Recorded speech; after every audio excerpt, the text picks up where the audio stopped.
Bonjour et bienvenue à Atelier pour cet épisode consacré au fusil Martini-Henry.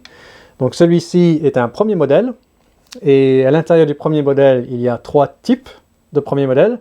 Donc je vais essayer de faire ça de façon chronologique. Celui-ci est un peu entre les deuxième type et troisième type. Mais voilà, je voulais vous faire voir ce qu'il y a de spécial avec celui-ci. Alors le premier type était plus ou moins un fusil d'essai. Donc ils l'ont utilisé pour peaufiner un peu le design, mais il a été essayé au moins au niveau des troupes. Et en particulier, il y avait un levier de sécurité, donc qui sortait ici sous le pontet et sur le côté droit du boîtier. Mais ça a été rapidement trouvé, que c'était trop compliqué, donc trop cher, et qui provoquait malgré tout des accidents de tir. Donc ceci a été très vite éliminé. On trouve le même type de sécurité sur les Peabody Martini, par exemple, les modèles roumains ou turcs, mais même eux l'ont retiré assez rapidement. Mais il restait plus longtemps que sur celui-ci. Et ensuite est venu le deuxième type. Celui-ci a été produit en quelques milliers d'exemples. Les premiers sont allés au Canada, non pas aux troupes britanniques. Et là-bas, ils sont restés tels quels, donc on peut encore en trouver des premiers modèles deuxième type en état d'origine sans modification qui ont suivi. Et ensuite est venu le troisième type qui est ensuite plus ou moins le premier modèle définitif pour être distribué sur l'étendue des troupes de l'Empire. Voilà, mais bon, comme vous allez voir, celui-ci est un peu entre les deux. Alors, on va voir ça de plus près. Alors, on va commencer par l'ensemble de détente et le levier. Côté levier, il n'y a rien de spectaculaire, il est court. Plus tard, on voit que c'est rallongé considérablement pour donner plus de levier, plus de force d'éjection. Alors, la pièce qui est caractéristique du premier type, c'est cette cachette ici. Et donc, c'est une pièce intermédiaire entre le chien, la noix et la détente. Et en fait, ça absorbe une assez grande quantité de la force. Donc il y a le ressort principal qui sollicite le chien vers l'avant, et donc cette pièce de la noix ici, qui s'appuie sur la gâchette. Mais ceci n'est pas vraiment transmis à la détente. Ça veut dire que la détente est en fait très courte et assez légère. Il y a juste le ressort ici, contre lequel il faut appuyer. Mais c'est très court. C'est tout. Et deuxièmement, les surfaces donc de la noix ici et de la gâchette sont complètement lisses. Donc il n'y a pas de cran ou quoi que ce soit. Et ça veut dire que quand on appuie sur la détente, les deux surfaces roulent d'une par à l'autre. Donc ce qui améliore encore plus la détente. Mais peut-être un peu trop. Peut-être un peu trop légère, et aussi il y avait un problème de robustesse. Et finalement, ils ont éliminé la gâchette ici, et ils ont rallongé le bec ici de la noix pour qu'elle vienne directement en contact avec la détente. Donc j'ai dit qu'au début, les tout premiers modèles avaient une sécurité, donc elle aurait été en partie ici. Mais cette pièce ici, le boîtier de la détente, a visiblement été fabriqué une fois que la décision d'abolir la sécurité fut prise, parce qu'ici il n'y a aucune évidence de trou ou denture ou quoi que ce soit pour le levier de sécurité.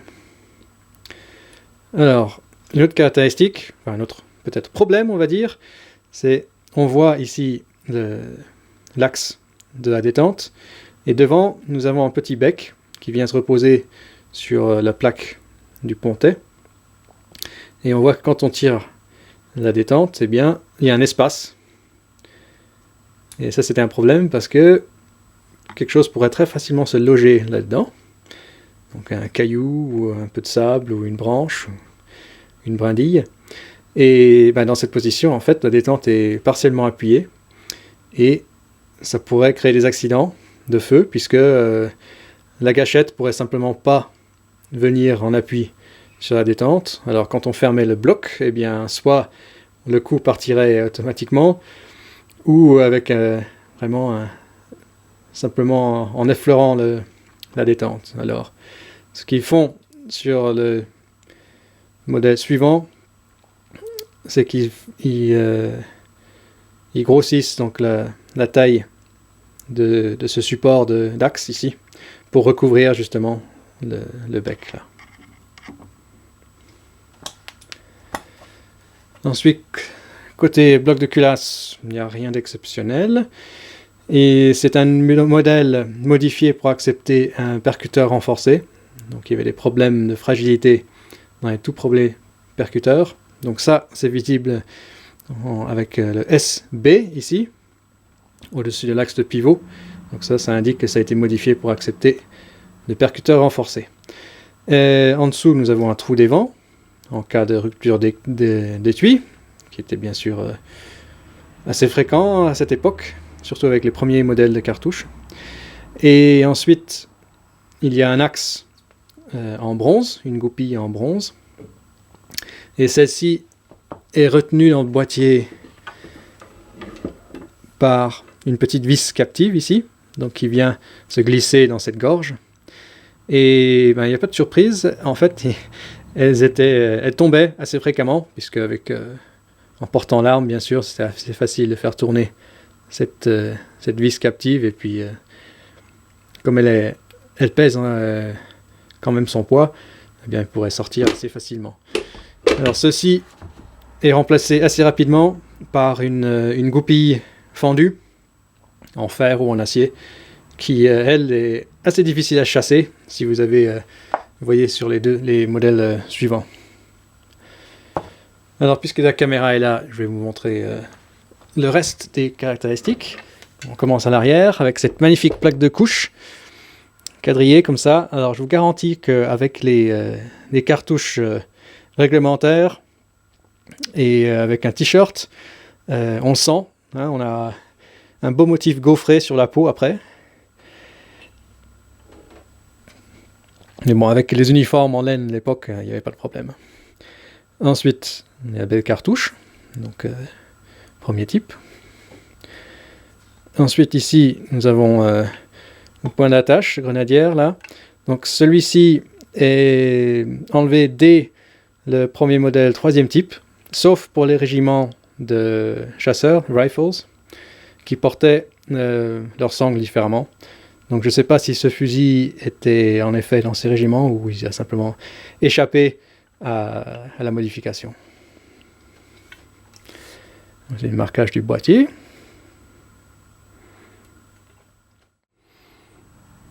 Alors maintenant à la hausse, là, on voit ici que le cran est minuscule. Si on voit à l'échelle avec la pointe de l'aiguille, là ça rentre tout juste. Donc imaginez la prise de vue, assez difficile, il faut vraiment se concentrer. Donc ça c'est agrandi pas mal sur le modèle suivant. Et finalement passons à la baguette. Donc là c'est quand même une baguette du premier type. Et la tête ici par contre a été usinée pour être un peu moins large. Normalement c'était assez bulbeux. Mais ils ont réduit le diamètre pour que ça passe dans une cartouche chambrée pour pouvoir ensuite l'éjecter si elle est coincée. Le système pour maintenir est assez ingénieux aussi. Donc il y a un cran là-dessous contre lequel la baguette vient buter. Mais il y a cette surface ici de came. Donc là où vous l'entendez, c'est clipsé derrière. Et il suffit simplement de tourner et ça force la baguette contre le cran pour ensuite pouvoir simplement la tirer. Donc ça c'est assez ingénieux. Et dernièrement, il reste la baïonnette. Donc c'est une baïonnette identique à celle des fusils Enfield à percussion, même que c'en est une, puisque au début, ils n'avaient pas de modèle spécifique. Donc ce qu'ils ont fait, c'est qu'ils ont simplement modifié la douille avec un manchon que j'espère que vous pouvez voir. Là, je crois que vous voyez la ligne. Donc simplement pour réduire le diamètre de la douille au nouveau diamètre du canon Martini-Henry. Plus tard, bien sûr, ils ont des baïonnettes adaptées. Et nous voilà à la fin. J'espère que c'était intéressant et que vous avez appris un peu plus sur cette arme mythique et que peut-être vous pouvez en identifier maintenant aux bourses ou dans les collections. Et donc maintenant, il me reste juste à vous remercier pour avoir regardé et merci aussi pour tout votre soutien que vous apportez, que vous avez sur Facebook, Instagram ou sur Patreon. Et voilà, merci beaucoup et à la prochaine.